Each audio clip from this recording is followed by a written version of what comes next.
Olá, turma, tudo bem com vocês? Aqui é a professora Raine. Na aula de história de hoje, nós vamos conversar sobre a Grande Depressão, que teve origem nos Estados Unidos, que foi uma grande crise econômica fruto da especulação financeira e de vários outros fatores. Não podemos enumerar apenas uma causa só e não podemos dizer que ela se originou somente em 1929. Ela eclodiu em 1929, apareceu, né? Estourou em 1929, mas ela não se inicia aí.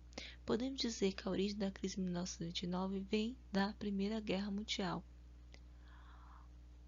Algumas das causas da crise de 1929 é a superprodução, o início da concorrência europeia, especulação financeira, concentração de riquezas, os baixos salários e, por fim, a cereja do bolo, que foi a quebra da Bolsa de Valores de Nova York. Como eu mencionei para vocês anteriormente, a crise de 1929 ela eclodiu neste ano, mas as suas origens ela vem da Primeira Guerra Mundial. Como assim? Os Estados Unidos ajudou na Primeira Guerra e saiu muito prestigiado, enriquecido porque pelo fornecimento de armas e alimentos aos seus aliados e além de tudo, saiu com uma hegemonia muito grande, né? Se tornou a maior potência econômica da época. Representava todo aquele American Way Life, né? Aquela vida maravilhosa, aquela vida americana, aquele padrão de vida americano que nós vemos nos filmes, né? De prosperidade e muito otimismo. E essa prosperidade, ela vinha de onde? Além dos Estados Unidos se firmar como uma grande economia e ser uma fornecedora, um importante fornecedor para os mercados europeus, vinha também da Bolsa de Valores de Nova York. E o que é a Bolsa de Valores, né? É onde as empresas vendem ações, que é um pedacinho da empresa. Então, durante esse período dessa febre, muitas pessoas buscavam investir nessas empresas, né? Investiam na bolsa. E aí você tinha uma grande lucratividade. Você comprava uma bolsa por 100, como é o caso que traz o material de vocês. Você comprava um pedaço de uma ação, que era a General Electric, que é uma empresa, por $100 e no ano, alguns meses depois você conseguia vender por $300. Então você tinha uma grande lucratividade. Esse lucro muito fácil gerou uma certa especulação. Então aconteceu muito de empresas fantasmas, empresas que não existiam, empresas que aumentavam o valor da sua ação artificialmente, também acontecia. Então não era o valor real daquela ação, daquela empresa, o que aquela empresa valia. Era um valor acima do mercado, superfaturado para ganhar lucros. Aqui temos, como eu falei para vocês, a American Way Life, né? O melhor jeito de se viver, o melhor padrão de vida do mundo. Não há jeito melhor que viver que o americano. Aqui no fundo nós temos a propaganda, né? Falando sobre esse modo de vida, esse American Way Life.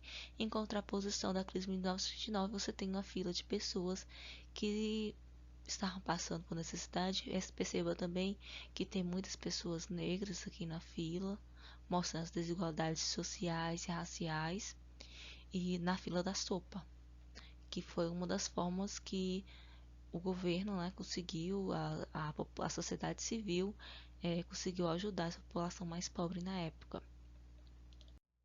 Como eu mencionei para vocês, no final da Primeira Guerra Mundial, começou-se a desenhar a crise de 1929. O sentimento era de otimismo, de uma bela época, ou conhecida também a década de 1920 como os loucos anos 20, as mulheres ganharam direito a votar, então existia muito esse clima de euforia.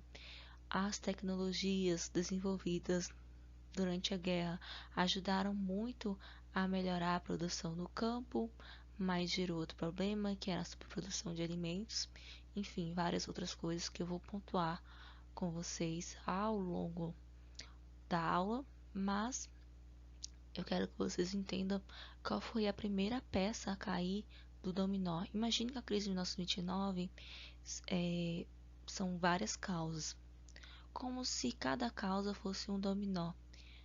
Naquele jogo de dominó que você coloca uma peça atrás da outra. A primeira peça do nosso jogo de dominó que vai cair, demonstrar a fragilidade econômica da grande potência, foi quando uma empresa inglesa ela faliu. E isso trouxe muita desconfiança dos investidores em relação à bolsa de valores. E 24 de outubro de 1929, que a gente fala que é a data do crash, que é a quebra da bolsa de Nova York, muitas pessoas começaram a correr para vender as ações e descobriram que não tinham compradores para essas ações. Quando muitas pessoas tentam vender uma ação na bolsa de valores e poucas compram, o que acontece? O preço das ações elas caem e ocorre o crash, que é a quebra, né, das bolsas de valores de Nova York, que ficou totalmente desvalorizada. E dessa forma a gente pode se dizer que iniciou-se a Grande Depressão, que é a crise econômica.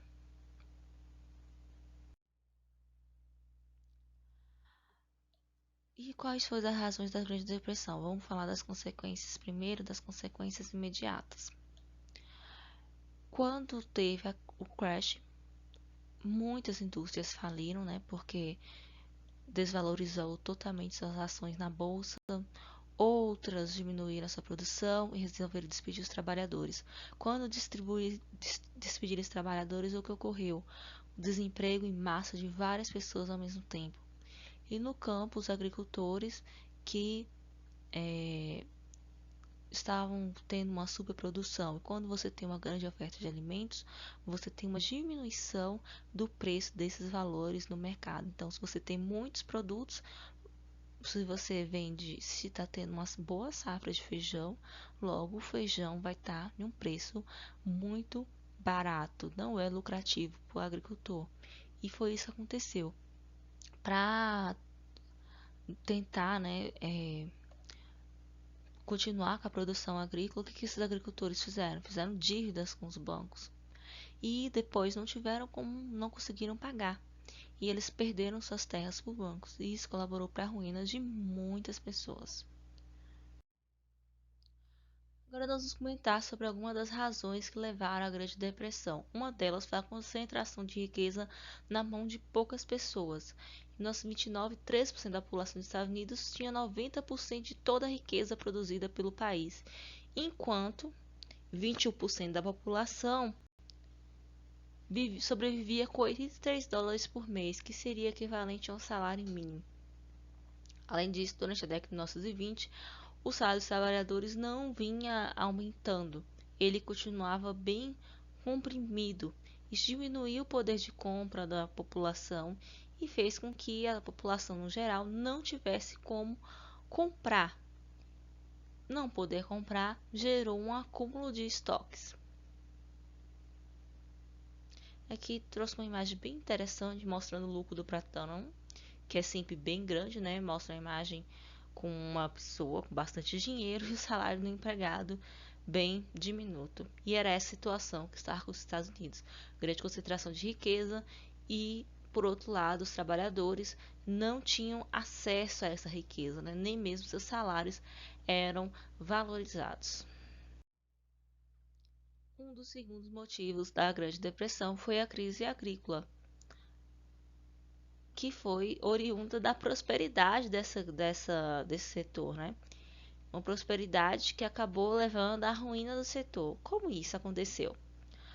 Após a Primeira Guerra, você teve várias invenções que se popularizaram, né? Que chegaram às pessoas comuns.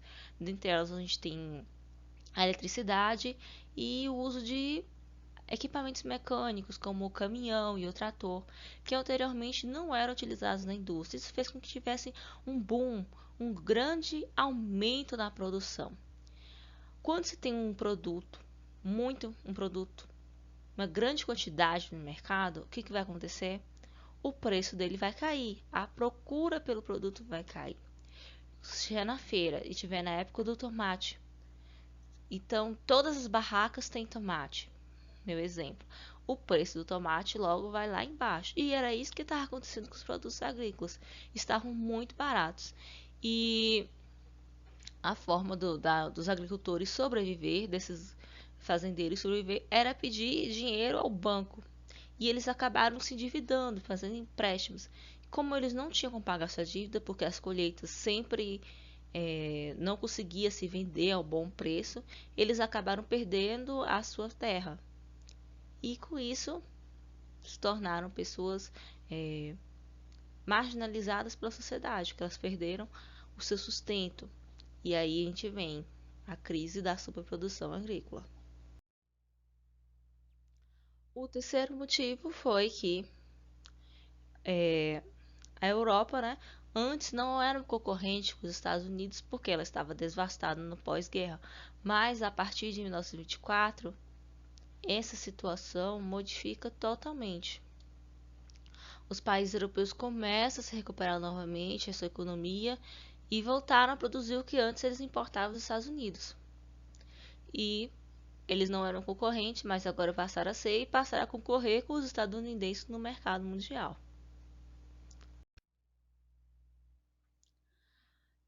E quais foram esses desdobramentos da Grande Depressão? Primeiramente, que a depressão não atingiu a todos, né? Como sempre, todos os impactos econômicos é sentido primeiro pelos mais pobres, sempre. E como o governo reagiu?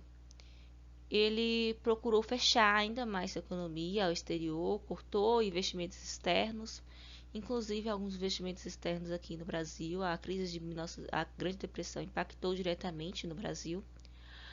Parou de conceder empréstimos e essa crise começou a atingir a Europa e o restante da América consequentemente, porque ele fechou sua economia, não comprou mais produtos que comprava externamente e diminuiu os investimentos que fazia externo e os empréstimos também.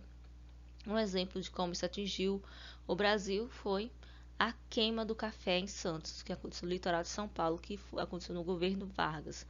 O Brasil era um grande produtor de café e os Estados Unidos eram um dos maiores compradores de café. Quando ocorreu a crise, os Estados Unidos não comprou mais o café brasileiro e aí os fazendeiros paulistas ficaram com esse estoque saindo, né, de café. Então a solução que o governo Vargas encontrou foi de queimar toda a produção de café do período. Mas não é só isso que acontece, né? Essa crise econômica também impulsionou que as nações latino-americanas procurassem cada vez mais se industrializar, a desenvolver a sua economia internamente, a não depender tanto do mercado externo. Isso foi algo bom, mas trouxe consequências muito negativas também. Que essa crise, essa grande crise, é que vai dar origem posteriormente aos movimentos nazistas e fascistas, nazista na Alemanha e fascista na Itália, regimes autoritários que se utilizaram dessa crise para se estabelecer no poder e posteriormente vai dar origem à Segunda Guerra Mundial. Enfim, turma, espero que vocês tenham gostado do assunto, compreendido do assunto. Qualquer dúvida, vocês podem me chamar no WhatsApp. Estarei disponível para responder qualquer questionamento de vocês. Espero que vocês tenham gostado dessa aula. Fiquem com Deus e até a próxima.